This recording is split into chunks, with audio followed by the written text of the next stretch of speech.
નામ દીપન હસમુખભાઈ પટેલ છે. અણખી ગામથી આવું છું. તાલુકો જંબુસર, જિલ્લો ભરૂચ.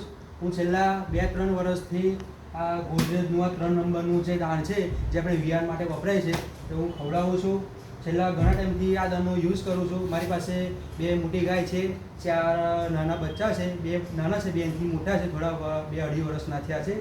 હું આજે મારી પાસે 2 મોટી ગાયો છે એને હું રેગ્યુલર જેવું બંધાય છે ત્યારથી પછી એને આ 3 નંબરનું દાણ ખવડાવું છું. એ સીધુંનું વિયાણ સુધીના 3 નંબરનું દાણ હું આપું છું. એનું એટલું સરસ રિઝલ્ટ છે કે તમારું વિયાણ પછી પણ તેને કોઈ તકલીફ, કોઈ પ્રોબ્લેમ કે તમારે કંઈ દૂધમાં કંઈક આપણે વધારે પડતો જે મસ્ટેજનો પ્રોબ્લેમ આવે છે એવો પણ નહીં થતો. બચ્ચાનો સારામાં સારો વિકાસ પણ હોય છે. આ એટલું જ દાણ આપવાની જરૂર પછી એક્સ્ટ્રામાં આપણે ઘણા એવું કહે છે કે વિયાણ થતાં પહેલાં જે આપણે 2 મહિના 3 મહિના બાકી હોય તો દાણની સાથે આપણે બીજું અલગથી ઘઉંનો કે મકાઈનું બધું આપવાની જરૂર પડે. એવું કંઈ આપવાની જરૂર નથી.